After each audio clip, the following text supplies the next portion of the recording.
오늘의 말씀 요한일서 4장 7절부터 9절 말씀입니다. 사랑하는 자들아, 우리가 서로 사랑하자. 사랑은 하나님께 속한 것이니 사랑하는 자마다 하나님으로부터 나서 하나님을 알고, 사랑하지 아니하는 자는 하나님을 알지 못하나니 이는 하나님은 사랑이심이라. 하나님의 사랑이 우리에게 이렇게 나타난 바 되었으니 하나님이 자기의 독생자를 세상에 보내심은 그로 말미암아 우리를 살리려 하심이라. 아멘.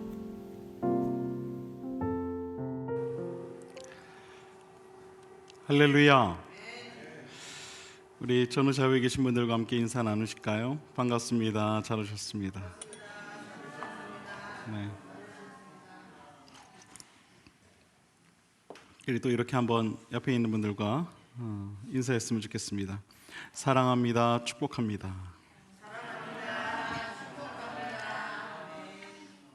옆에 있는 분들에게 이렇게 한번 물어보십시오. 말로만요? 물어보세요. 말로만요? 말로만 아니죠? 자, 그런 의미에서 우리 옆에 있는 분들 혹은 앞뒤로, 옆에가 누가 없다면 앞뒤로 이렇게 옆에 있는 분 이렇게 어깨를 좀 이렇게 안마를 좀 해주세요. 사랑합니다. 사랑합니다. 그렇죠. 그렇죠. 사랑합니다. 사랑합니다. 사랑합니다. 사랑합니다. 너무 짧아요. 사랑하는 게 좀 더 이렇게 사랑합니다. 사랑합니다. 이제 좀 여러분 얼굴이 좀 이렇게 환하게 피신 것 같아요. 조금 전까지만 해도 다들 이러고 있었는데 중에 많이 이렇게 얼굴이 환해지셔서 너무 보기 좋습니다. 네. 늘 그렇게 웃으며 사시길 바랍니다. 기뻐하는 삶, 그것은 주님의 말씀이기도 하죠. 항상 기뻐하라, 항상 기뻐하라. 주님께서 우리에게 이렇게 말씀하셨습니다.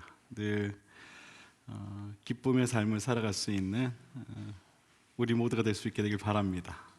아멘.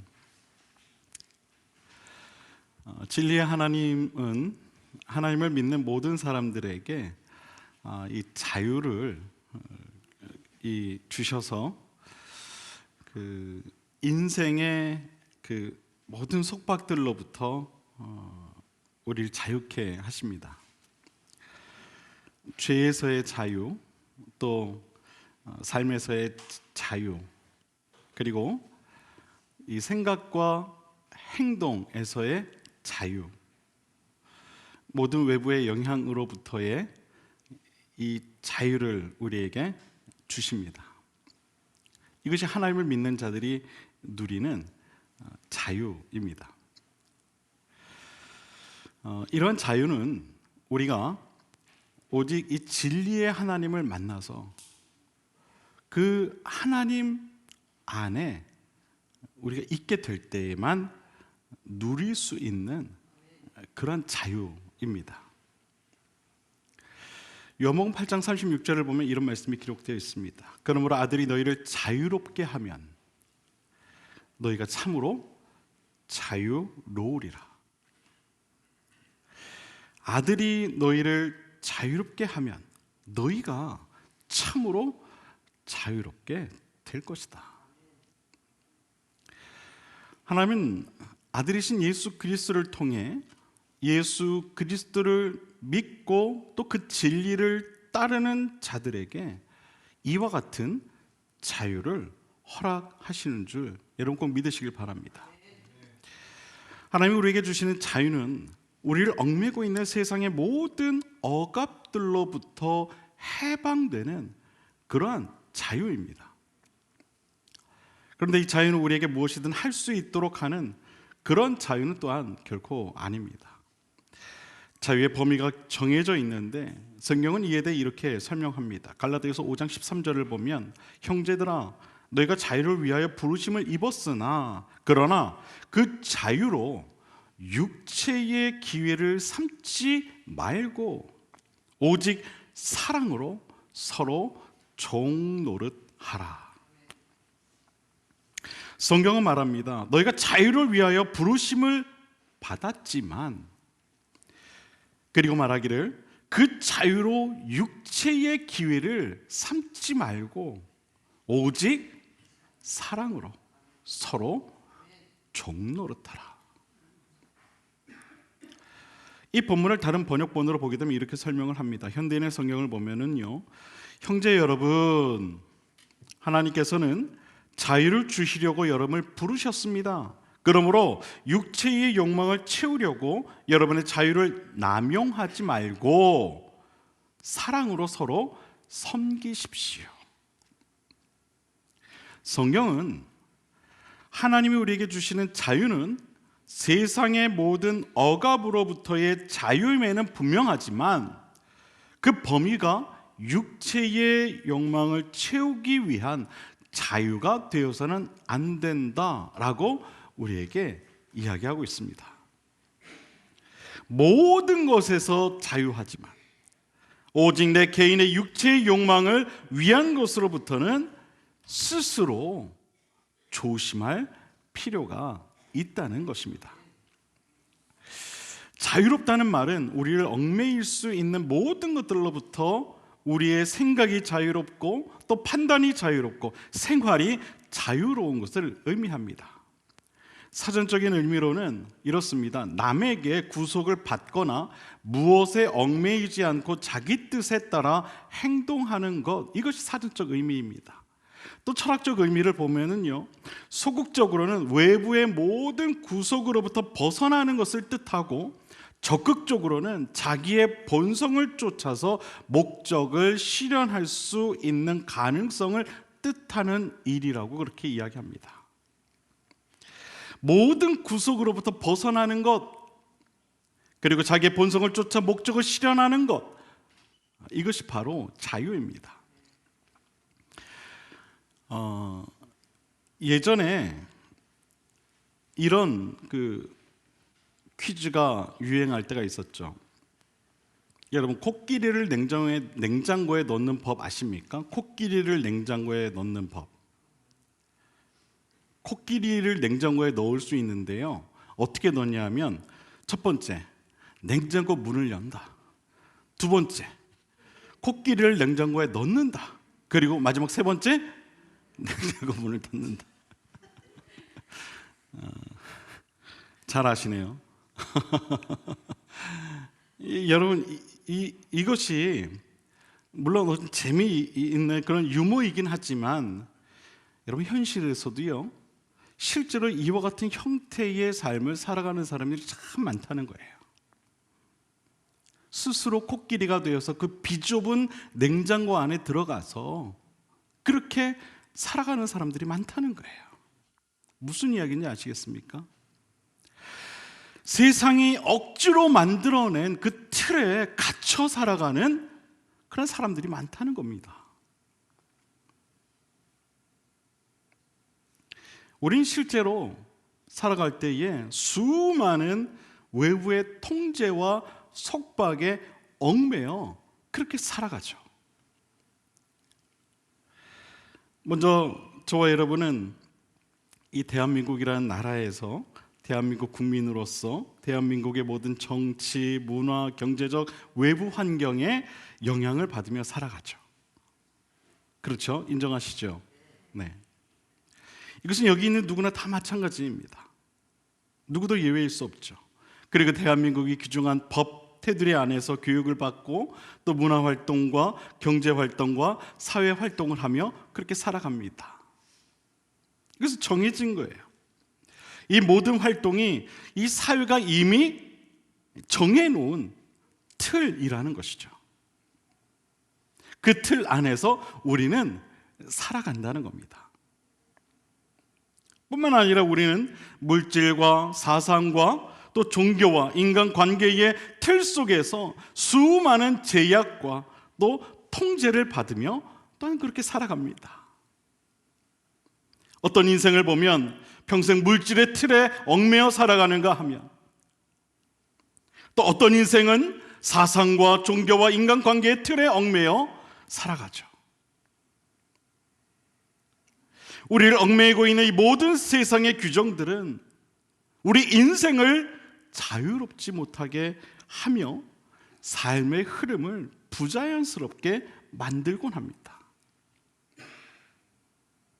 물론 모든 것이 다 그렇다는 것은 아닙니다. 그러나 규정된 그런 사회의 규칙과 시대적 흐름은 우리의 삶을 윤택하게 하기도 하지만 부정적 영향을 미치게 하는 것은 사실입니다. 현대를 살아가는 모든 인생들은 그래서 무언가 삶의 탈출구를 갈망합니다. 그만큼 우리 사회가 규정하고 있는 세상에 틀이 많다는 것이겠죠. 요즘 한때 외면했던 이 인문학이 많은 이들로부터 관심을 받고 있습니다. 사람들이 삶의 환경이 윤택해지면서 이제 먹고 살만하니까 내면에 채워지지 않는 갈증을 해결하고자 이 인문학에 관심을 갖게 되는 것 같습니다. 이것은 외부적인 속박으로부터 내면의 자유를 향한 갈망이 그대로 나타나는 것이다 라고 이야기할 수 있겠죠. 외부에서 규정하고 있는 나라는 그런 존재를 이 내면에서부터 이제 뭔가 자유로워지고 싶어 한다는 뜻이기도 할 것입니다. 우리가 먼저 이런 이 모든 외부의 통제와 속박의 틀로부터 자유로우려면 무엇을 가장 먼저 해야 하는가? 바로 진리를 찾아야 합니다. 진리를 찾아야 합니다. 그리고 그것을 깨달아야 하죠. 진리가 무엇인가? 그 이유는요, 바로 진리가 우리를 자유케 하기 때문입니다. 오직 진리만이 우리를 자유롭게 하기 때문에 그래요. 그런 모든 세상의 그 외부의 영향으로부터 우리를 자유롭게 하기 때문에 이 진리를 우리가 찾아야 한다는 것이죠. 여러분, 서울에서 부산까지, 우리 윤 장로님 부산 출신이신데 종종 가시죠. 그래서 여러분, 부산까지 가는 데는 여러 가지 방법이 있을 수 있죠. 그렇죠. 뭐 고속도로로 가는 방법도, 요즘 이제 KTX가 잘 돼 있어서 그렇게 갈 수도 있고, 또 국영 삼아 뭐 국도로 이렇게 가는 방법도 있을 것입니다. 물론 여러 번 다녀온 사람에게는 그리 어려운 일이 아니겠죠. 처음으로 이 운전대를 잡고 부산을 향해 가는 사람에게는요, 하지만 그 길은 결코 쉬운 일은 아닐 것입니다. 저도 대학 때 한번 후배들과 야, 오늘 부산 한번 가보자. 그래서 가봤어요. 근데 꽤 멀더라고요. 꽤 멀더라고요. 언제쯤 나오나 했더니 그제서야 나오더라고요. 네. 와. 그래서 그 다음부터는 절대 운전해서 부산을 가지는 않습니다. 굉장히 멀어요. 여러분, 길을 모를 때 우리에게 필요한 것은 무엇입니까? 내비게이션이죠. 요즘에 내비게이션이 없으면 운전을 못할 정도로 길이 복잡합니다.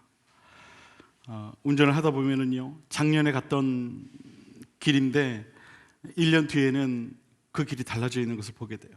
길이 너무 많아졌어요. 그때 필요한 게 뭡니까? 내비게이션이죠. 내비게이션. 길이 안 보인다? 그때는 내비게이션을 켜십시오.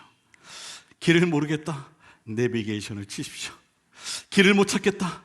내비게이션을 치십시오. 내비게이션. 얼마나 좋은지 몰라요. 여러분, 진리는요, 이와 같은 거예요. 보이지 않던 길이 진리로 인해 보이게 되는 겁니다. 인생을 살아가면서 우리를 얽매고 있던 모든 사회적 규범들로 인해 부자연스러웠던 우리의 인생이, 무언가 답답했던 우리의 삶이 이 진리로 인해 자유로워지는 거예요. 그것이 진리가 우리에게 주는 기쁨이요, 참된 자유인 것입니다. 성경도 이러한 사실에 대해 이렇게 증거를 하죠. 요한복음 8장 31절과 32절을 보면은요, 너희가 내 말에 거하면 참으로 내 제자가 되고 진리를 알지니 진리가 너희를 자유롭게 하리라. 할렐루야. 여러분, 진리는요 우리를 자유롭게 합니다. 이것은 누구도 부정할 수 없는 명제입니다. 진리는 우리를 자유롭게 한다. 저는 먼저 우리 비상그림교회 모든 성도님들이 이러한 이 진리 안에 거하는 삶을 꼭 살아가실 수 있게 되기를 먼저 주님의 이름으로 축원을 드립니다. 세상이 정해놓은 수많은 규정과 틀에 의해 여러분의 인생이 통제되는 그러한 삶을 살아가는 것이 아니라 진리가 여러분의 인생을 자유롭게 하는 그런 삶을 꼭 살아가실 수 있게 되기를 바랍니다. 그렇다면 이 진리란 무엇일까? 방금 전 말씀인 요한복음 8장 31절에 보면 뭐라고 말씀하셨죠? 너희가 내 말에 거하면 참으로 내 제자가 되고 진리를 알지니 라고 말하고 있어요. 성경이 말하는 진리는요 바로 이겁니다. 예수 그리스도의 그 말씀, 그 말씀을 뜻하는데 이 말씀의 핵심이 무엇인가? 바로 사랑이라는 거죠. 핵심이 무엇인가? 갈라디아서 5장 13절에서 뭐라고 이야기합니까? 형제 여러분, 하나님께서는 자유를 주시려고 여러분을 부르셨습니다.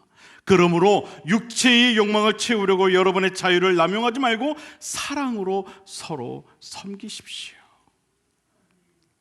여러분, 자유는 우리가 진리이신 하나님의 사랑을 알고 또 그것을 우리가 깨달을 때 우리 안에 찾아오게 되는 것입니다.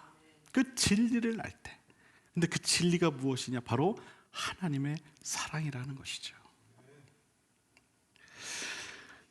우리의 삶을 자유롭게 하고 세상의 수많은 규범과 규정과 가치들로부터 우리가 더 이상 얽매이지 않게 될 수 있는 것입니다.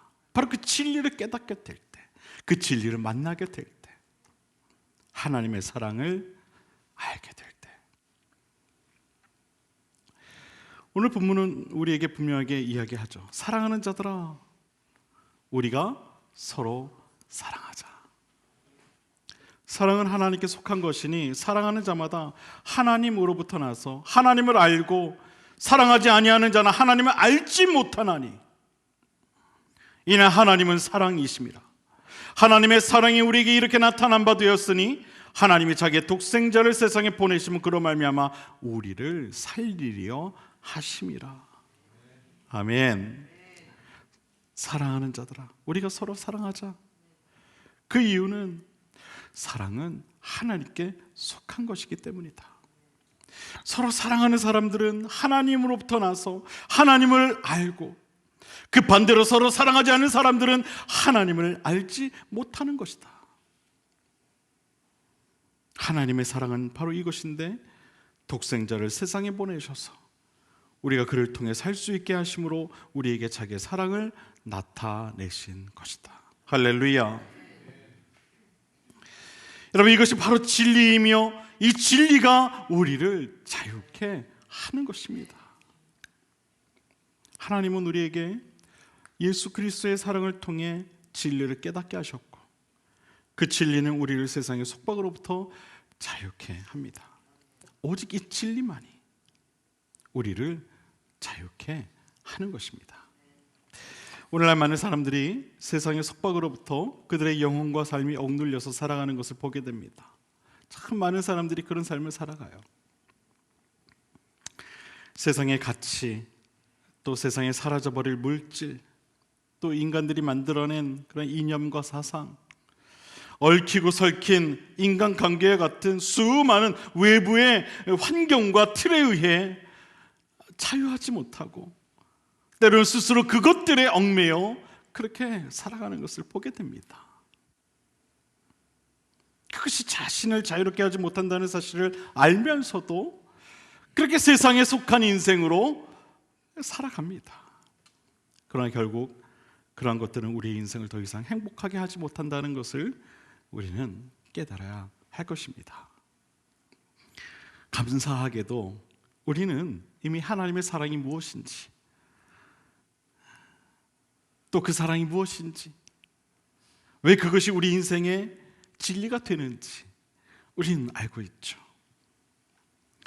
그리고 그 진리로 인해 때로는 세상 속에서 번민할 때도 있지만, 그럼에도 불구하고 진리가 주는 자유를 누리며 우리는 살아가고 있습니다. 할렐루야.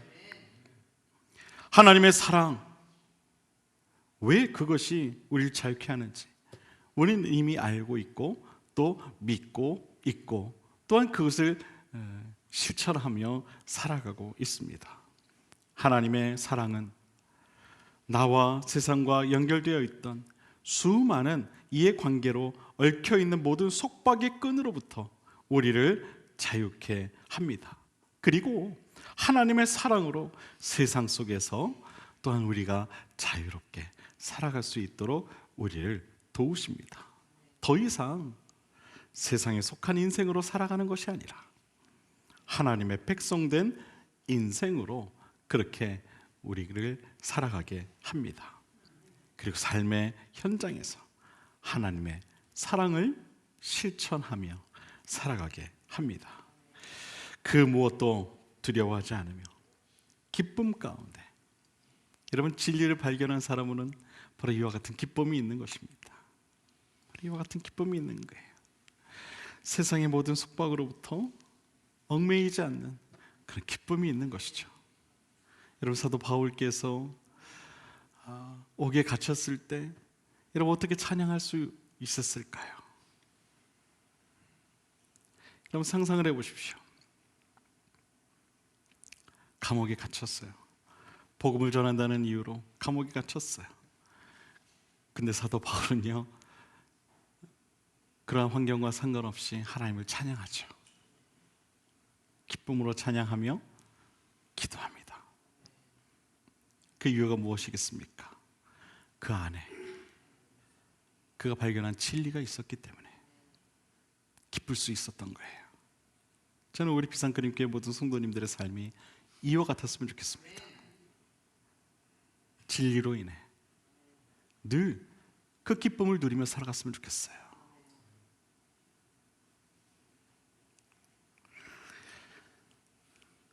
찬양 가운데 그런 찬양이 있죠. 그 크신 하나님의 사랑, 말로 다 형용 못하네. 말로 다 형용 못하네. 하나님의 사랑을 발견하여 진리를 깨닫고 인생의 목적을 바로 알며 그 진리를 붙잡고 기쁨 가운데 삶을 살아가는 저와 여러분 모두가 될 수 있게 되기를 주님의 이름으로 간절히 축원을 드립니다. 사랑하는 여러분, 하나님의 사랑, 날 향한 그 사랑, 그것은 우리를 자유롭게 하는 사랑임을 꼭 기억하시고 하나님의 그 사랑으로 살아가는 저와 여러분 모두가 될 수 있게 되기를 바랍니다. 하나님은요, 독생자 예수 그리스도를 내어주시기까지 우리를 위해, 나를 살리기 위해 내어주시기까지 우리를 사랑하셨습니다. 지금도 사랑하시고 앞으로도 영원히 우리를 사랑하실 것입니다. 그 진리를 깨닫고 나아가는 저와 여러분 모두가 될 수 있게 되기를 바랍니다. 기도하겠습니다.